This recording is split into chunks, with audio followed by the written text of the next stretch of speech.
The greatest comeback in sports just happened.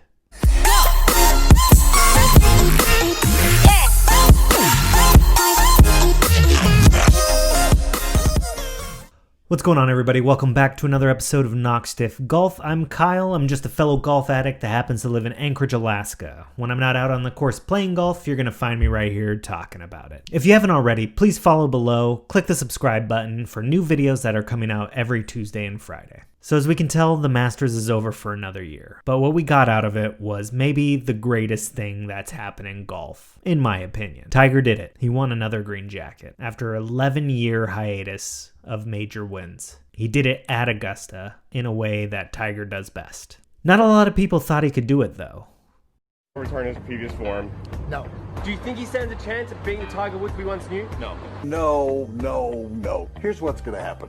He is not ever going to win another tournament. I don't think we'll ever see Tiger Woods win a golf tournament again. He's showing up at these tournaments pretty much knowing that he's not going to be there. The short game is gone. His health is gone. The next press release Tiger Woods should release should be, "I'm retiring." I have considered him now for the last 5-6 years a former golfer. You're washed. Just give up while you're ahead. Retire with some dignity. Tiger Woods that we all knew, he will never ever be that guy again.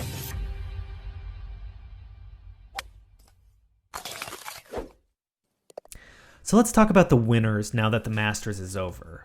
Obviously, Tiger won the tournament, but I think he won a lot of the hearts of people that may or may not have been the biggest fans of him when he, in a way, redeemed himself by fighting back through all the struggles that he's had in life with the relationship issues, with the health issues, with the publicity issues that he's had to face over the last few years. Granted, I'm not excusing the behavior, but I think we all agree that there has to be a road to redemption for people in this world. When you make mistakes, you have to be able to look at them and realize that that shouldn't always define them. I think all it takes is looking at him, embracing his kids, and seeing that he wanted to show them that his dad still had it, that he was still a champion. And it was kind of reminiscent of when his dad, Earl, hugged him when he won there so many years ago. It's kind of the full circle of things, is his dad was there for him and he's trying to do a better job of being there for his kids. As you probably noticed, his kids were the first ones to get a hug after coming off the course from the win. A lot of times it may be an embrace or a kiss with the wife or girlfriend, fiance, whatever it may be, and then usually kids get the second bit of it. But since Tiger has a girlfriend right now, I think it was only fitting that he took care of the kids first, took care of his mom, who's always been there for him, and then gave the girlfriend the hug and kiss afterwards. So I think it kind of shows the priorities in his life right now is he wants to be there more for the children, he's going to be playing less tournaments, and really just making sure that he's going to stay healthy and focused on what matters in his life. Besides the obvious winner in Tiger, I think fans of golf also won. There has never been a time where I got more texts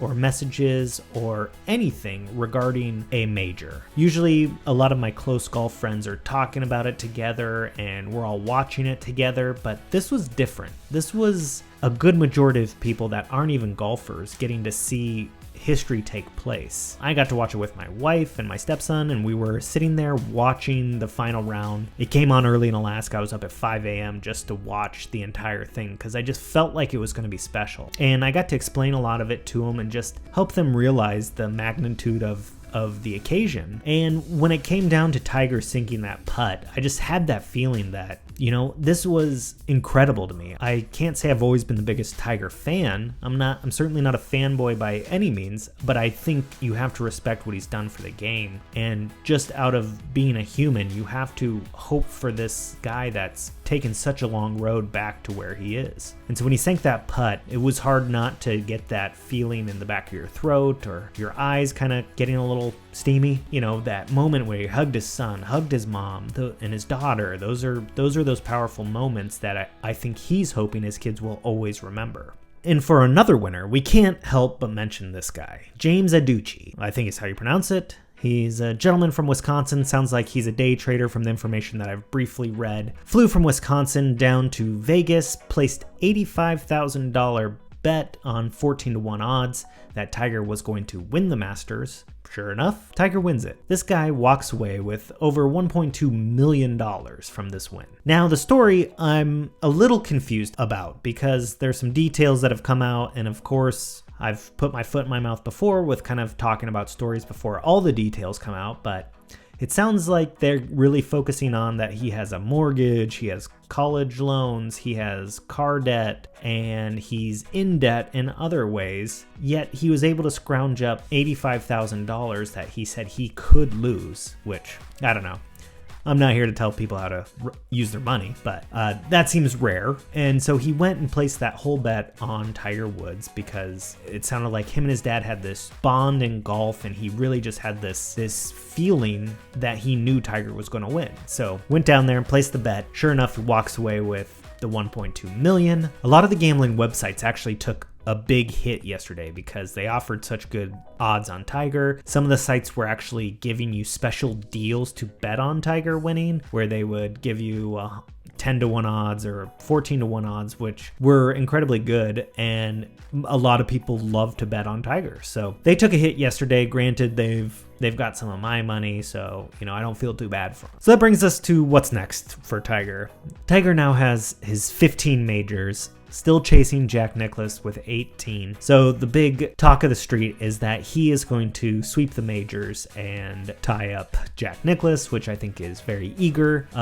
We all know the PGA Championship switched time in the schedule, so it's up next in about a month. They're playing Bethpage Black. This course has held a couple other US Opens. Tiger Woods has won here in the 2002 US Open. I think the odds are looking pretty good for people to be betting on Tiger Woods for this. Granted, after that, we have the US Open, which will be at Pebble Beach this year, which I don't see why Tiger Woods wouldn't be a favorite there. And then for the Open, they'll be playing Royal Portrush in Northern Ireland, which I can't really tell you much about that yet. So the debate's already here. Was this the greatest sports comeback in history? I think so. There's many points to debate about this. The problem is there's not really a lot of comparisons you can give to this in terms of team sports versus individual sports. The magnitude that this is going to have on the game of golf. I went to the range yesterday and played 9 holes, and the amount of golfers that came out strictly because Tiger Woods had won was ridiculous. Everybody was talking about it and what had happened, and were finally excited for the golf season.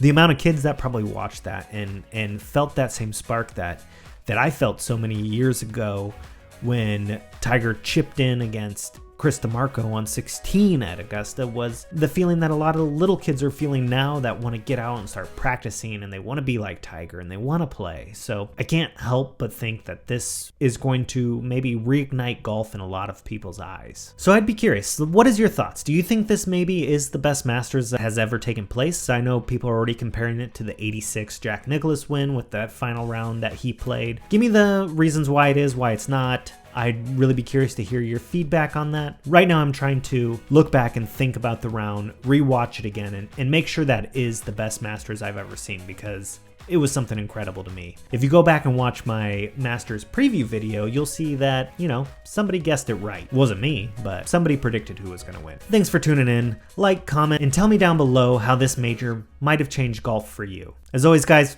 I'll see you next time. Bye.